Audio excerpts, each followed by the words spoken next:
So SAP stands for system application product in data process. మనం అందరం consultants అండి, అంటే ఫంక్షనల్ కన్సల్టెంట్స్ అంటారు. వీటిలో కోడింగ్ కానీ ఏమీ ఉండదండి. వీళ్ళందరూ ఫంక్షనల్ కన్సల్టెంట్స్ అంటారు. ఎస్ఏపిలో 4 కైండ్ ఆఫ్ పీపుల్ వర్క్ చేస్తూ ఉంటారండి. ఫంక్షనల్ కన్సల్టెంట్స్ మనం అందరం functional. FI, MM, SD, PP, PM, QM, WM, EWM, TM all functional. కొంతమందికి కోడింగ్ మీద ఇంట్రెస్ట్ ఉంటా ఉంటుంది, వాళ్ళందరినీ టెక్నికల్ అంటారు, వ్యాపర్స్ అంటారు. Advanced business application programmers, advanced business application programmers ABAPers. తర్వాత సిస్టమ్ అడ్మినిస్ట్రేటర్స్ ఉంటారు ఎస్ఐపిలో, వాళ్ళందరినీ ఎస్ఐపిలో బేసిస్ కన్సల్టెంట్స్ అంటారు, బేసిస్ కన్సల్టెంట్స్. అలాగే ఎస్ఫోర్లో 1 మోర్ టెక్నికల్ కన్సల్టెంట్ ఉంటాడు, అతనే UI5 ఫియోరీ డెవలపర్ అంటారు. అతను ఈజీ యాక్సెస్ డెవలప్ చేస్తాడండి ఫియోరీ అప్లికేషన్స్, అతనే UI5 ఫియోరీ డెవలపర్. అందుకే 4 kind of people: functional, technical, basis, UI5 Fiori developer. 4 kind of projects ఉంటాయండి: implementation project, rollout implementation project, data migration project, maintenance or support project. 4 kind of projects. Implementation అంటే head office, rollout implementation అంటే branch office, data migration అంటే old version నుంచి new వెర్షన్కి వెళ్ళడానికి, maintenance or support అంటే support project. అలాగే 4 kind of servers ఉంటాయండి: development server, quality server, production server, sand box or golden client. 4 kind of. మనం సాధారణంగా జాబ్స్ వస్తూ ఉంటాయి. US culture, Indian culture, Europe culture. మనకి 4 టైమ్ జోన్స్ లో వర్క్ చేస్తూ ఉంటాం. One is in Indian time zone, that is Delhi based. Second one, US, Eastern, Central, Mountain, Pacific, 12.5 hours, 11.5 hours, 9.5 hours different. Europe, that is UK, 4.5 hours, they say 11 and 5.5 hours different. Middle East countries, 2.5 hours, 1.5 hour different, that is Dubai, Saudi, Qatar, Muscat, Oman, Abu Dhabi. And Asia Pac, Singapore, Malaysia, China, Japan, 1.5 hour different time zones లో మనం work చేస్తాం clients business లో. So based on that projects ఉంటా ఉంటాయండి. Mostly clients అన్ని US clients and middle east second place. ఎస్ఏపీలో top place, first one US, second one middle east, third is Europe, fourth one is India, fourth one is Asia Pac and fifth one is in India. This is different time zones. మనం projects అన్ని చేస్తున్నప్పుడు consulting companies లో business వస్తాయి. US లో అయితే direct client తీసుకుంటే అక్కడ కూడా కన్సల్టింగ్ ఉంటుంది. Accenture, IBM, Delight, Cognizant, Capgemini, Infosys, TCS, GE, like that consulting companies లో మనకు జాబ్ వస్తుంది. వీళ్ళు ప్లేస్ చేస్తారు, క్లయింట్ ప్లేస్. మనం ప్రాజెక్ట్ ప్లేస్ కి వెళ్తాం, దట్ ఈస్ కాల్డ్ క్లయింట్ అంటారు. That is called client. Clients and చాలా మంది వర్క్ చేస్తూ ఉంటారండి. మనం సపోజ్ ఎగ్జాంపుల్ యాపిల్ తీసుకున్నాం. యాపిల్ లో చాలా మంది వర్క్ చేస్తూ ఉంటారు. Finance side, MM side, mechanical side, production side, administration side, marketing side, అందరినీ వాళ్ళని ఎండ్ యూజర్స్. వాళ్ళని ఎస్ఏపి రాకముందు వాళ్ళని కోర్ యూజర్స్ అంటారు. ఎస్ఏపి ఇంప్లిమెంటేషన్ అయిపోయాక ఎండ్ యూజర్స్ అంటారు. ప్రతి ప్రాజెక్ట్ లో SAP end users finance side ఉంటారు, ఒక 10 people, ఎంఎం సైడ్ ఒక 10 people, ఎస్డి సైడ్ ఒక 10 people. టోటల్ యూజర్స్ అంటే వాళ్ళని బిఫోర్ ఎస్ఏపి రాకముందు వాళ్ళని ఎంప్లాయీస్ అని, ఎస్ఏపి వచ్చాక వాళ్ళని ఎండ్ యూజర్స్ అంటున్నారు. ఎండ్ యూజర్స్ ప్రతి మాడ్యూల్ కి ఎఫ్ఐకి ఒక 10, MM, SD, like that hour MM module ఒక 10 యూజర్స్ ఉన్నారు. ఎండ్ యూజర్స్ ఒక అథారిటీ పర్సన్ ఉంటాడు, అతనే సూపర్ యూజర్. ఎండ్ యూజర్ కి సూపర్ యూజర్ కి ఒక అథారిటీ పర్సన్ ఉంటాడు, ఇంకొక అథారిటీ పర్సన్, అతనే బిజినెస్ యూజర్. ఈ nose in and out functionality of the manufacturing related activities. That is called business user. End users, super user, business. మనం consultants client place కి వెళ్ళి చేయటాన్ని ఐదర్ ప్రాజెక్ట్స్ అన్ని 2 రకాలు ఉంటాయి, either on site or offshore. మనం IBM office నుంచి Hyderabad or Bengaluru, client US అయితే ఆఫ్ షోర్, ఇక్కడ నుంచి హ్యాండిల్ చేయడం. అదే క్లయింట్ ప్లేస్ కి వెళ్ళి వర్క్ చేయడం ఆన్ సైట్ అంటారు. That is called on site offshore global delivery model అంటారు. ప్రాజెక్ట్స్ ఎలాగైనా ఉంటాయి. నవ్ డేస్ అయితే ఇండియాలో జాబ్ జాయిన్ అయ్యారంటే ఇమీడియట్ ఆన్ సైట్ అయిపోయి పంపించరండి, ఎందుకంటే ఎక్స్పెన్సివ్. యుఎస్ పంపించాలంటే 4 lakhs అవుతుంది, బిజినెస్ వీసా, ఫ్లైట్ టికెట్స్ చేయండి, ఎవరిని ఆన్ సైట్ పంపించరు ఇమీడియట్లీ. సో ఇక్కడ ఉండే ప్రాజెక్ట్ ని హ్యాండిల్ చేయాలి. ఇలా ఎక్కువ యుఎస్ కన్నా ఇండియాలోనే ప్రాజెక్ట్స్ ఎందుకు వచ్చేస్తున్నాయంటే యుఎస్ లో ఎస్ఐపి కన్సల్టెంట్స్ అంటే $8,000 ఉంటుంది. అది ఇండియాలో సేమ్ ఎక్స్పీరియన్స్ పర్సన్ $4,000 వచ్చేస్తారు. అందుకే ప్రాజెక్ట్స్ ఇన్ ఇండియా వచ్చేస్తాయి. That is called on site offshore global delivery model అంటే $4,000 కి ఐబీఎం ఇచ్చేస్తుంది ఇండియాలో అక్కడ యుఎస్ క్లయింట్స్ కి. అక్కడ $8,000 పే చేయడం కన్నా $4,000 మీకు 3.2 lakhs ఉంటుంది. Dollar rate ₹94 like that. So అందుకు ఇండియాలో ఎక్కువ ఎస్ఐపి డెవలప్ అవడం కారణం దాన్ని ఆఫ్షోర్ వచ్చేస్తాయి. కరోనా రాకముందే వర్క్ ఫ్రమ్ హోమ్ ఉందండి ఎస్ఐపి. కరోనా వచ్చే కాదండి, ఎప్పటి నుంచో ఉంది. సో ఇలా on site offshore global delivery మోడల్లో ప్రాజెక్ట్స్ అన్ని ఉంటూ ఉంటాయండి. సో ఇలా ప్రాజెక్ట్స్ అన్ని స్టార్ట్ అవుతాయి. మనకి ఏ ప్రాజెక్ట్ అయినా జాబ్ రావచ్చు, ఏదైనా ఇంప్లిమెంటేషన్ లో రావచ్చు, రోల్అవుట్ లో రావచ్చు, డేటా మైగ్రేషన్ లో రావచ్చు, సపోర్ట్ ప్రాజెక్ట్ లో రావచ్చు, ఏ ప్రాజెక్ట్ అయినా జాబ్ రావచ్చు. డిఫరెంట్ క్లయింట్స్ బిజినెస్ లో ఎస్ఐపి ప్రాజెక్ట్ లో మనకు జాబ్ రావచ్చు. ఏ ప్రాజెక్ట్ లో జాబ్ వచ్చినా మనం జాబ్ చేసుకున్నా ఉండాలండి. That is called consultant. మనకి ఏ ప్రాజెక్ట్ లో జాబ్ వస్తుంది కూడా ఎవరికి తెలియదండి. క్లయింట్ ప్లేస్కి వెళ్ళిన దాకా ఇది implementation, rollout, data migration, support ఎవరికి తెలియదు. అందుకే మన training base model implementation. Implementation project ఎలా ఉందో చెప్తానండి. మీకు ఇంప్లిమెంటేషన్ చేయడం వస్తే రోల్అవుట్ వస్తుంది, డేటా మైగ్రేషన్ వస్తుంది, సపోర్ట్ హ్యాండిల్ చేయడం వస్తుంది. ఒక 80% వరకు ఇంప్లిమెంటేషన్ గురించి చెప్తాను. అక్కడ ఒక క్లాస్ చెప్తాను రోల్అవుట్ మైగ్రేట్ గురించి, అక్కడ ఐడియా వచ్చేస్తుంది. తర్వాత టెస్టింగ్ చేస్తున్నప్పుడు సపోర్ట్ గురించి ఐడియా వస్తుంది. సో ఓవరాల్ గా మీకు ఇప్పుడు ఈసీసీలో ఎస్ఐపిలో 2 వెర్షన్స్ ఉంటాయి, ఈసీసీ హనా. ఈసీసీ అంటే ఓల్డ్ వెర్షన్, 2003 నుంచి 2017 వరకు ఈసీసీ వెర్షన్ ఉంది.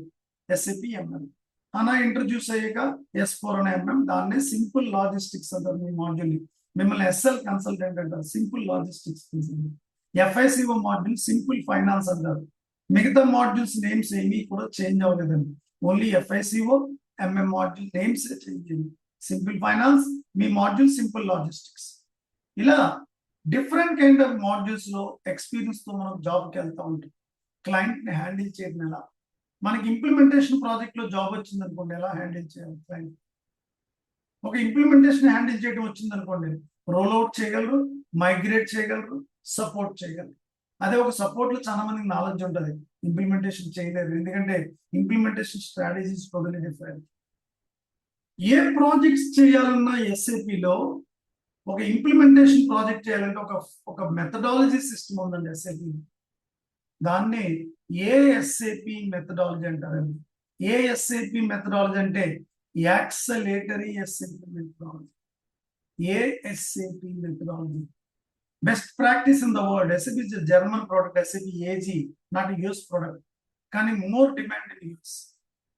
ఎస్ఏపి ఏ ప్రాజెక్ట్స్ చేయాలని ఈసీసీ 2003 నుంచి 2017 వరకు ఏఎస్ఏపి మెథడాలజీ చేసింది. అదే 5 స్టేజెస్ ఉంటారు. Project preparation 3 months, business blueprint 3 months, configuration 3 months, final preparation 2 months, SIT UIT and go live and support 1 month. That is called implementation project. మనకి ECC projects అన్ని ఎలా జరిగి మీకు ఇప్పుడు ఈసీసీలో జాబ్ వచ్చింది అనుకోండి, ఓన్లీ సపోర్ట్ లోనే వస్తుందండి. అసలు ఈ ఎస్ఏపిలో 2025 డిసెంబర్కి ఈసీసీని క్లోజ్ చేయాలి. కొన్ని రిపోర్టింగ్ సిస్టమ్ ఇంకా కంప్లీట్ కాలేదండి. అందువల్ల కొన్ని క్లయింట్స్ రిక్వెస్ట్ చేసి, అందుకే ఎస్ఏపి 25 మళ్ళీ ఎక్స్టెండ్ చేసిందండి. మేబీ నెక్స్ట్ ఇయర్ ఎండ్ వరకు మార్కెట్ లో ఉండాలంటున్నారండి ఈసీసీ. అంతే, తర్వాత ఉండకపోవచ్చు. ఓన్లీ హనాలోనే ఉంటాయండి ప్రాజెక్టులు. మీకు ఇప్పుడు ఈసీసీలో జాబ్ వచ్చింది అనుకోండి, ఓన్లీ సపోర్ట్ లోనే వస్తుంది. ఏ ఈసీసీ ప్రాజెక్ట్స్ కూడా ఇంప్లిమెంటేషన్స్ రోల్అవుట్స్ లేదు. ఎస్ఏపి వాళ్ళు డిక్లేర్ చేశారు, ఏ క్లయింట్ అని ఎస్ఏపికి వెళ్ళాలంటే అలాగే వెళ్ళాలి. ఈసీసీ లేదు, ఇంకా ఓన్లీ సపోర్ట్ లోనే జాబ్ వస్తుంది. ఆల్రెడీ ఇంప్లిమెంట్ అయిన క్లయింట్స్ లో ఇంక ఇంప్లిమెంటేషన్స్ రోల్అవుట్స్ లో జాబ్ రాదు. హనాలో జాబ్ వచ్చింది అనుకోండి, ఇంప్లిమెంటేషన్ లో వస్తుంది, రోల్అవుట్ లో వస్తుంది, డేటా మైగ్రేషన్ లో వస్తుంది, సపోర్ట్ వస్తుంది. ఇప్పుడు 2003 నుంచి చాలా సంవత్సరాల వరకు ఈసీసీ ప్రాజెక్ట్స్ అన్ని చేశారు కదా. ఎలా చేశారు ఆ ప్రాజెక్ట్స్ అన్ని? అదే ఏఎస్ఏపి మెథడాలజీ. 5 స్టేజెస్. ఏ ఇంప్లిమెంటేషన్ ప్రాజెక్ట్ అయినా 1 year అండి. ఏ రోల్అవుట్ ప్రాజెక్ట్ అయినా 6 months అండి. ఏ డేటా మైగ్రేషన్ ప్రాజెక్ట్ అయినా 5 months. Support life long. ఒక క్లయింట్ ఎస్ఐపి ఇంప్లిమెంట్ చేసిందంటే ఆల్మోస్ట్ ఒక 15 సంవత్సరాలను సపోర్ట్ మెయింటైన్ చేయవలసిందే. ఇమీడియట్ తీసేదండి ఎస్ఐపి. ఇప్పుడు క్లౌడ్ ఆన్ ప్రిమిసెస్ వచ్చింది, ఆల్మోస్ట్ ఇంకా 15 సంవత్సరాలు ఎస్ఐపి మార్కెట్ పోదండి, 100% పోదు. ఏ ఈఆర్పి కూడా వరల్డ్ ఇంతకాలం లేదండి. ఎస్ఏపి ఉంది 23 years నుంచి. ఏ ఈఆర్పి లేదు. పీపుల్స్ ఆఫ్ 4 years ఉంది. బాన్ 2 years. JD Edward failure. Oracle financials 8 years ఉంది, తర్వాత లేదు. ఎస్ఏపి ఎంటర్ అయింది, మొత్తం అన్ని పడిపోయింది. ఎస్ఏపి 2003 అండి, 23 సంవత్సరాలు ఎస్ఏపి మార్కెట్ లోకి వచ్చి పోలేదు. ఎస్ఏపి ప్రొడక్ట్ బేస్డ్ అండి. ఏ క్లయింట్స్ ఎస్ఏపి ఇంప్లిమెంట్ చేసుకుని ఇమ్మీడియట్ తీసేది. ఏ ఈఆర్పి కూడా ఇంట్రొడ్యూస్ చేయలేదు ఎస్ఏపి ఎంటర్ అయ్యే మార్కెట్. అసలు ఇంతవరకు ఎవరు కూడా ధైర్యం చేయలేకపోతున్నారు. ఎందుకంటే అన్ని క్లయింట్స్ ఆక్యుపై చేసేసింది ఎస్ఏపి. నేను ఎస్ఏపిలో ఉన్నాను చెప్పను కదా, this is history of SAP. అన్ని క్లయింట్స్ ఎస్ఏపి ఇంప్లిమెంటేషన్. ఎందుకంటే ఇండియన్ మార్కెట్ లో 15 నుంచి 20 కోట్లు అవుతుంది ఇంప్లిమెంటేషన్ కాస్ట్. యుఎస్ మార్కెట్ లో 30 to 40 crores అవుతుంది ఇంప్లిమెంటేషన్. ఒకసారి క్లయింట్ సాఫ్ట్వేర్ అంత ఖర్చు పెట్టిందండి, ఇమీడియట్ తీసేస్తుందా? తీయదండి అసలు. ఇలా రియల్ టైం ప్రాజెక్ట్స్ లో క్లయింట్స్ బిజినెస్ ఎలా ఉంటుంది? మనకి ఆఫర్ వచ్చింది ఈరోజు. Your project is implementation project. Your reporting to the project manager. Project manager meeting arrange చేస్తారండి. Hi guys, this project is fresh implementation, end to end implementation, vanilla implementation, green field implementation. Fresh implementation. మన client Apple ని Oracle లో ఉంది. ఇప్పుడు Oracle నుంచి ఎస్ఏపికి వస్తున్నారు వాళ్ళు. అదే నాన్ ఎస్ఏపి టు ఎస్ఏపి. దాన్ని గ్రీన్ ఫీల్డ్ ఇంప్లిమెంటేషన్ అంటారు, వెనిలా ఇంప్లిమెంటేషన్ అంటారు, ఎండ్ టు ఎండ్ ఇంప్లిమెంటేషన్ అంటారు. ఎండ్ టు ఎండ్ ఇంప్లిమెంటేషన్ ఇలా 1 year ఉంటుంది. Project manager project preparation 3 months అంటాడు, బిజినెస్ బ్లూ ప్రింట్ 3 months అంటాడు, realisation 3 months, testing SIT UIT 2 months, go live and support 1 month. Total 1 year project. మనం project manager report చేస్తాం, project manager declare చేస్తాడు, hi guys, this project is implementation. Tomorrow onwards you are going to conduct the implementation project. Fine, first day meeting అయిపోయింది. అంటే next day మీరు start చేస్తారు project. Implementation చేయడం ఎలా? మీరు client place లో యూజర్స్ ఉంటారు కదా, ఎంఎం, ఎస్డి వాళ్ళు ఎస్డి, ఎంఎం వాళ్ళు ఎంఎం, పిపి వాళ్ళు పిపి, ఎఫ్ఐ వాళ్ళు ఎవరికైనా సెపరేట్ మీటింగ్స్ కండక్ట్ చేసుకుంటారు. దాన్ని ఎస్ఏపి ఎంఎం వర్క్ షాప్స్ అంటారు. ఎస్ఏపి ఎంఎం వర్క్ షాప్స్ అంటారు. ఎస్ఏపి ఎంఎం వర్క్ షాప్స్ ఎంతకాలం ఉంటుందండి? 3 months ఉంటుందండి వర్క్ షాప్స్. తర్వాత బ్లూ ప్రింట్ అంటారు, అది 3 months ఉంటుంది.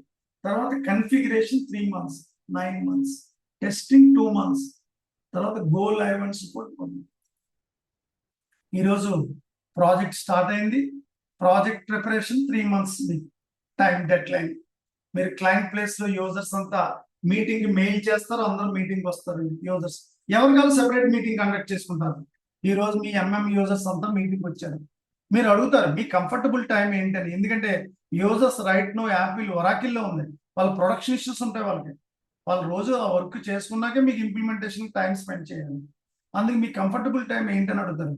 అయితే మార్నింగ్ 9 to 12 o'clock మాకు ప్రొడక్షన్ ఇష్యూస్ ఏమి ఉండవు. We're going to fix the schedule 9 to 12 o'clock.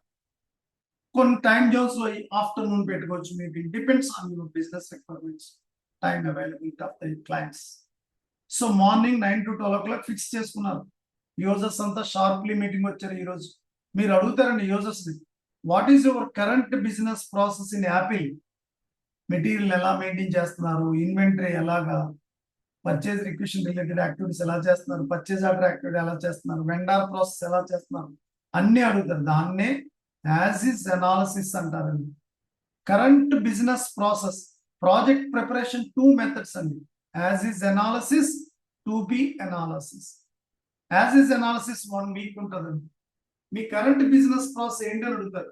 వాళ్ళు చెప్పిన పాయింట్స్ అన్ని నోట్ చేసుకుంటారు నోట్బుక్ లో. ఫస్ట్ 3 hours మీటింగ్ డైలీ జరుగుతూ ఉంటుంది.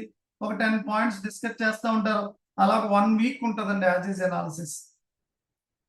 ఆ 1 week లో మార్నింగ్ మీటింగ్ అయిపోయిందండి 3 hours. క్లయింట్ వాళ్ళ యొక్క ఇష్యూస్ ఉంటాయి ఒరాకిల్లో, వాళ్ళ పని వాళ్ళు చేసుకుంటారు. మీరు మార్నింగ్ మీటింగ్ అయిపోయినట్టు లంచ్ తర్వాత మీరు ఒక డాక్యుమెంట్ ప్రిపేర్ చేస్తారు. దాన్నే ఎంఓఎం అంటారండి. ఎంఓఎం అంటే మినిట్స్ ఆఫ్ మీటింగ్ అంటారండి. MOM minutes of meeting. MOM morning ఏదైతే డిస్కస్ చేశారో ఆ పాయింట్స్ ఒక డాక్యుమెంట్ రూపంలో ప్రిపేర్ చేస్తారు. దాన్ని ఎంఓఎం అంటారు, మినిట్స్ ఆఫ్ మీటింగ్. ఆ రోజు ప్రిపేర్ చేసి లంచ్ తర్వాత అది క్లయింట్ కి మెయిల్ పంపిస్తారు. ఈ రోజు మనం డిస్కస్ చేసాం, కైండ్లీ కన్ఫర్మ్ ఇట్. క్లయింట్ నుంచి కన్ఫర్మేషన్ వస్తుంది. ఒక 1 hour ఉంటుందండి వర్క్, అది లంచ్ తర్వాత. తర్వాత ఇంకా టైం ఉంటుంది కదా, మీరు బ్లూ ప్రింట్ ప్రిపేర్ చేసుకోవడం స్టార్ట్ చేసేస్తారు. బ్లూ ప్రింట్ ఇంకా మీటింగ్స్ ఏదన్నా మార్నింగ్ డిస్కస్ చేసిన కాన్ఫరెన్స్ కాల్ ఉంటే కాన్ఫరెన్స్ కాల్ తీసుకుంటారు. మార్నింగ్ 9 to 6 వర్క్ అంతా ఇలాగే ఉంటుంది. First 1 week as is analysis, తర్వాత 2B అనాలిసిస్ స్టార్ట్ అవుతుంది. అంటే వాళ్ళ యొక్క కరెంట్ బిజినెస్ ప్రాసెస్ ని SAP లో కన్వర్ట్ చేయటాన్ని ఏమంటారండి? 2B అనాలిసిస్ అంటారు. How many plants you have, how many purchasing organization you have, how many locations you have, how many divisions you have అని క్లయింట్ అడుగుతారు. దాన్ని 2B అనాలిసిస్ అంటారు. మీరు క్వశ్చన్స్ వేస్తారు 2B analysis. As is analysis ఏం మాట్లాడు, వాడు చెప్పింది రాసుకుంటారు. 2B అనాలిసిస్ లో మీరు క్వశ్చన్స్ వేస్తారు, అవి క్లయింట్ చెప్తాడు, నోట్ చేసుకుంటారు. అదే 2B అనాలిసిస్. అది ఎంతకాలం ఉంటుందండి? 2 months 20 days ఉంటుంది. 3 months లో టోటల్ గా project preparation, as is analysis 1 week, 2B analysis 2 months 20 days, total గా 3 months ఉంటుంది. మధ్యాహ్నం బ్లూ ప్రింట్ స్టార్ట్ చేసేస్తారు సెకండ్ స్టేజ్ ని. ఇంకా 3 months తర్వాత బ్లూ ప్రింట్ కంటిన్యూ చేస్తూ ఉంటారు. 4th month ఎండ్ వరకు బ్లూ ప్రింట్ ప్రిపేర్ చేసే క్లయింట్ కి ఇస్తారండి. క్లయింట్ చెక్ చేసుకుంటాడు, డెఫినెట్లీ చేంజెస్ అవుతుంది, మళ్ళీ రిటర్న్ వస్తుంది, మళ్ళీ క్లయింట్ కి ఇస్తాం, మళ్ళీ రిటర్న్ వస్తుంది. సో ఫైనల్ గా 6 months లోపు బ్లూ ప్రింట్ సైన్ అప్ అయిపోతుంది. అప్పుడు ఒక ప్రింట్అవుట్ తీసుకుని ఒకటి క్లయింట్ కి ఇస్తారు, ఒక బుక్ మన దగ్గర ఉంటుంది, అలాగే సాఫ్ట్ కాపీని క్లయింట్ కి పంపిస్తారు. Project preparation 3 months, business blueprint sign off total 6 months. అంటే మనకి 50% ప్రాజెక్ట్ అయిపోయింది. అప్పుడు థర్డ్ స్టేజ్ స్టార్ట్ అవుతుంది, అదే రియలైజేషన్ స్టేజ్, అదే కన్ఫిగరేషన్ స్టేజ్. థర్డ్ స్టేజ్ లో సిస్టమ్ ల్యాండ్స్కేప్ అంటారు. అంటే ఎన్ని సర్వర్స్ ఉన్నాయి, development server, quality server, production server, or sand box or golden client. మనకి ఏదైతే రిక్వైర్మెంట్ గ్యాదరింగ్ చేసామో 2B అనాలిసిస్ లో మనం సిస్టమ్ లో కన్ఫిగరేషన్ చేస్తాం డెవలప్మెంట్ సర్వర్, అదే కన్ఫిగరేషన్, అదే రియలైజేషన్. మనం కన్ఫిగరేషన్ చేస్తున్నప్పుడు ప్రతి పాయింట్ కి ఒక ట్రాన్స్పోర్ట్ రిక్వెస్ట్ నెంబర్ మెయింటైన్ చేస్తామండి, దాన్ని TRN నెంబర్ షీట్ అంటారు. ప్రతి పాయింట్ కి ఎక్సెల్ షీట్ మెయింటైన్ చేస్తాం, అదే TRN షీట్ అంటారండి. ఆ షీట్ ని మనకి బేసిస్ కన్సల్టెంట్ ఫార్వర్డ్ చేస్తామండి. అప్పుడు basis consultant project manager approval తో ఆ షీట్ ని డెవలప్మెంట్ సర్వర్ నుంచి క్వాలిటీ సర్వర్ కి మూవ్ చేస్తారండి. కన్ఫిగరేషన్ అంతా డెవలప్మెంట్ సర్వర్ లో కన్ఫిగరేషన్ ఉంటుంది, క్వాలిటీ ఉంటుంది. Project preparation 3 months, business blueprint 3 months, configuration 3 months, మొత్తం 9 months కంప్లీట్ అయింది. మన కన్ఫిగరేషన్ అంతా డెవలప్మెంట్ నుంచి క్వాలిటీలోకి వెళ్ళిపోయింది. విత్ బేసిస్ కన్సల్టెంట్ ట్రాన్స్ఫర్ చేస్తారు. అప్పుడు 10th month లో ఫైనల్ ప్రిపరేషన్ అంటారండి. Final preparation 2 methods, SIT, UAT. SIT అంటే system integration testing. System integration testing only quality score చేస్తారు. FIMM, FISD, FIHR, దాన్నే ఇంటిగ్రేషన్ అంటారు, సిస్టమ్ ఇంటిగ్రేషన్ అంటారు.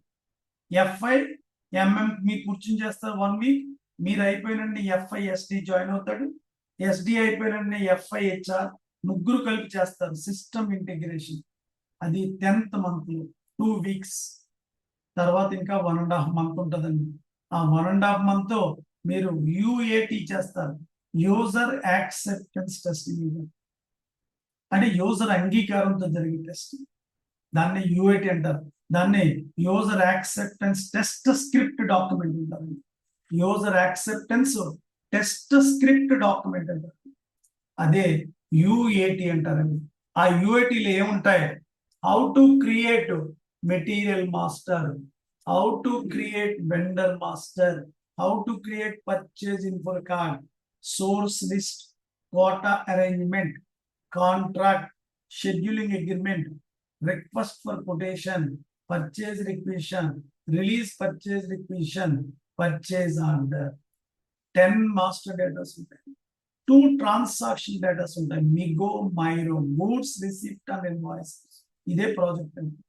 ఈ 12 10 master datas 2 transaction datas views ని టెస్ట్ చేస్తారండి. వాళ్ళు ఇచ్చిన రిక్వైర్మెంట్ వర్క్ అవుతుంది లేదు, మీరు అవుట్పుట్ చూపెట్టాలి, దాన్నే యూఐటి అంటారు. యూఐటికి మెటీరియల్ మాస్టర్ ఒక యూఐటి ప్రిపేర్ చేయాలి, అలా అన్నిటికీ ప్రిపేర్ చేయాలి. ఎలా చేయాలి చెప్తాను. దాన్నే యూజర్ యాక్సెప్టెన్స్ టెస్టింగ్. మొత్తం టెస్టింగ్ కొన్ని ఇష్యూస్ ఉంటాయి. ఇంకో 1 వీక్ టైం తీసుకోమంటాడు ప్రాజెక్ట్ అనేది. So fine, everything is fine. అన్ని మాడ్యూల్స్ టెస్టింగ్ అయిపోతే project manager client meeting arrange చేస్తాడు. Client side main users, project manager, మీరందరూ కూడా ఉంటారు. ఎవ్రీథింగ్ ఇస్ ఫైన్, ఇష్యూస్ ఏమీ లేవు. Fine, project manager approved, client approved, మీ కన్ఫిగరేషన్ అంతా క్వాలిటీ నుంచి ప్రొడక్షన్కి వెళ్ళిపోద్దండి. Requirement gathering 3 months, business blueprint 3 months, configuration 3 months, testing SAP UAT 2 months and go లైవ్కి వెళ్ళిపోద్దండి. మీ కన్ఫిగరేషన్ అంతా క్వాలిటీ నుంచి ప్రొడక్షన్కి వెళ్తాడండి 12th month. అప్పుడు ఎవాపర్ ఎంటర్ అవుతాడండి. ఫైనల్ బ్యాలెన్సెస్ అప్లోడ్ చేస్తాడు, FI, MM, ST, దాన్ని కట్అవర్ యాక్టివిటీస్ అంటారు. అలాగే మాస్టర్ డేటాస్ అప్లోడ్ చేస్తారు, అంటే బల్క్ డేటా. మీ మెటీరియల్ మాస్టర్, వెండర్ మాస్టర్, FIలో, SDలో అన్నిట్లో మాస్టర్ డేటాస్ అప్లోడ్ చేస్తారు. అప్పుడు ప్రాజెక్టు పోస్ట్ గో లైవ్ సపోర్ట్కి వెళ్ళిపోద్దండి. మీరు వెళ్ళి ముందర ఎండ్ యూజర్స్ కి ట్రైనింగ్ ఇవ్వాలండి. లాస్ట్ మంత్ అదే ఎండ్ యూజర్ ట్రైనింగ్ అంటారు. ఏదైతే ట్రైనింగ్ ఇచ్చారో ఒక డాక్యుమెంట్ ప్రిపేర్ చేస్తారు, దాన్నే ఎండ్ యూజర్ మాన్యువల్ అంటారు. End user manual. ఇలా worldwide SAP implementation project ECC ఏ SAP మెథడాలజీ 2003 నుంచి 2017 వరకు ఇంప్లిమెంటేషన్స్, రోల్అవుట్స్ 5 stages తో క్లయింట్స్ బిజినెస్ ప్రాజెక్ట్స్ అని ఇలాగే చేసింది. Requirement gathering 3 months, business blueprint 3 months, configuration 3 months, testing SIT UAT 2 months, go live and supporting 1 month. అలా project implementation project world wide SAP అన్ని ఇలాగే జరిగింది. That is called ECC implementation project.